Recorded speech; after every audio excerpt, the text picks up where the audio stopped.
এখন তো এই সিচুয়েশনে দাঁড়িয়ে মনে হচ্ছে পুরোনো চাকরিটা করলেই মনে হয় ভালো হতো। নমস্কার, আমি সব্যসাচী। আমরা আজকে যে ভিডিওটা নিয়ে এসেছি সেই ভিডিওটা খুব ইন্টারেস্টিং একটা ভিডিও, যেটা এসএসসি রিক্রুটমেন্ট স্ক্যাম রিলেটেড একটি ভিডিও, যেখানে আপনারা পরবর্তী সময় দেখতে পাবেন যে যাদের কথা আমরা শোনাবো তারা যথেষ্ট বড় বড় পোস্টে চাকরি করতো। কেউ রেলে চাকরি করতো, কেউ অন্য কোনো সেন্ট্রাল গভর্নমেন্টে চাকরি করতো, কেউ অন্য কোনো দপ্তরে চাকরি করতো সরকারি। তো সেই সব ছেড়ে যেহেতু তুলনামূলক স্কুলের চাকরিটায় আরাম বেশি, সেই জন্য সেই আরামের খোঁজে তারা তাদের চাকরিটাকে ছেড়ে দেয় এবং ছেড়ে দিয়ে এখনই নিজেরা নিজেদের হাত কামড়াচ্ছেন। আচ্ছা, আপনারা শুনুন যে তারা কি বলতে চাইছেন এবং তাদের এই ডিসিশনটা কত ভুল। আর যে জমায়েতটা দেখছেন, এটা মালদা টাউন হলে এই জমায়েতটা হয়েছে। কোথায় চাকরি করতেন? আমি 2017 সালে প্রাইমারিতে জয়েন করি। তারপরে সেখান থেকে এসএলএসটি দিয়ে ফার্স্ট এসএলএসটি দিয়ে আমার সিলেকশন হয় এবং আমি 11-12-এ এখন জয়েন করেছি। এখন তো বর্তমানে এই অবস্থা, আমরা সবাই এখানে জমায়েত হয়েছে। আমাদের যে এই বিপর্যয় নেমে এসেছে আমাদের উপরে এবং এই কোর্টের রায়ে আমাদের একটা সাংঘাতিক অবস্থার মধ্যে দিয়ে আমরা যাচ্ছি। বলছি, আপনি প্রাইমারি ছেড়ে হাই স্কুলে কেন এসেছিলেন? সবাই বেটার অপরচুনিটি চায়। প্রাইমারিতে যে বেতন কাঠামো তার থেকে হাই স্কুলের বেতন কাঠামো অনেক বেশি এবং পড়ানোর একটা ব্যাপারও থাকে। সেখানে বড়দেরকে পড়ানো বা নিজের সাবজেক্টকে নিয়ে একটু চর্চা করা, সেগুলোর স্কোপ পাওয়া যায়। সেটার জন্যই আমি হাই স্কুলে এসেছি। এখন কি মনে হচ্ছে? এখন তো মনে হচ্ছে যে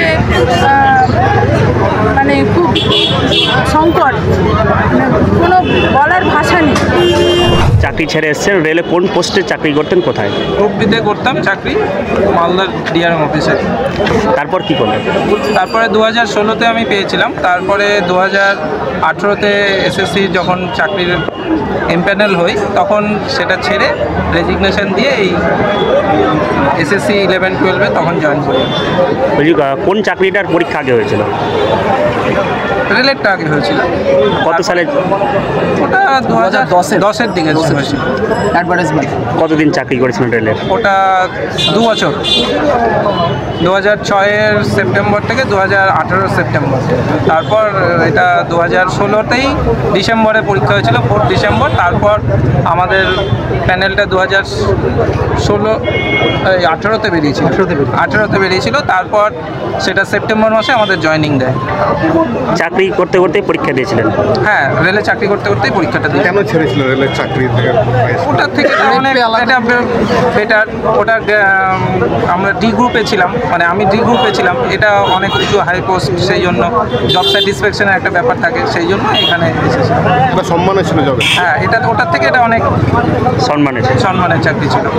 কোন বিষয়ে পড়াতেন? আমি কম্পিউটার সায়েন্স। এখন কি মনে, এখন স্কুলে চাকরি পাওয়ার পর কি মনে হচ্ছে যে অনিশ্চয়তা চাকরি, সরকারি চাকরি? এখন সেটা কী করে, এখন এটা সম্পূর্ণ তো আমাদের একটা আন্দোলনের ব্যাপার। সেই আন্দোলন থেকে দেখা যাক এটা আমরা পরবর্তী কী মুভমেন্ট নিতে পারি, সেই হিসাবে আমরা। স্কুলের চাকরি ক্ষেত্রে সবচেয়ে বেশি দুর্নীতির অভিযোগ উঠছে এবং যে কোনো কিছুতেই টিচারদের উপরে একটা করে দেওয়া হচ্ছে। করোনার সময়ও দেখেছি। হ্যাঁ, এই ক্ষেত্রে এখন কি মনে হচ্ছে যে পুরোনো চাকরিটাকে ছেড়ে আসা ভুল হয়েছিল? এখন তো এই সিচুয়েশনে দাঁড়িয়ে মনে হচ্ছে পুরোনো চাকরিটা করলেই মনে হয় ভালো হতো। কিন্তু এখন সবাই আমরা একটা রাজনীতির শিকারও মনে হচ্ছে, আবার মানে আমরা নিজেদেরকে করেছি। এখন কী করবো বুঝতে পারছি। আজকে আমাদের জমায়েতের মূল উদ্দেশ্য হলো আমরা 2016 সালের ফার্স্ট এসএলএসটি পরীক্ষার মাধ্যমে নিযুক্ত চাকরি প্রার্থী এবং শিক্ষক, এবং আমরা সকলে আজকে যারা দেখতে পাচ্ছি সকলেই যোগ্য শিক্ষক। জনের জন্য আমরা গোটা যোগ্য শিক্ষকরা যাতে বঞ্চিত, আজকে আমার চাকরি হারা। গতকাল আমাদের চাকরি চলে গিয়েছে। আমরা এর বিরুদ্ধে প্রতিবাদ জানাতে বা আমরা এর বিরুদ্ধে আমরা উচ্চতর আদালতে যাওয়ার জন্য আমরা এখানে সমাবেত হয়েছি। কী করবেন আমরা সুপ্রিম কোর্টে যাব, সুপ্রিম কোর্টে গিয়ে আমরা ব্যবস্থা নেব।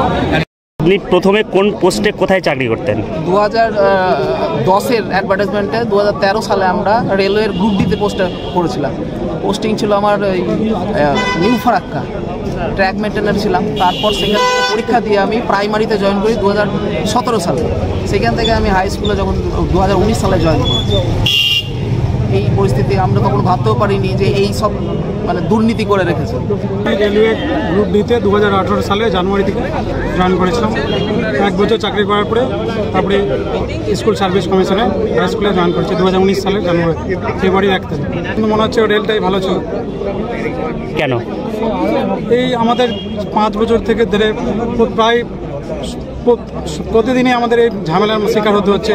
প্রতিদিন স্কুলের নোটিশ আছে, বিভিন্ন রকমের ঝামেলা, প্রতিবার 3-4 বার কাগজ চাইছে ডি অফিস থেকে, এসআই অফিস থেকে। কি বলবেন দর্শক বন্ধুরা, নিশ্চয়ই কমেন্ট সেকশনে জানাবেন এই পরিমাণ দুর্নীতির বিরুদ্ধে কি করা উচিত।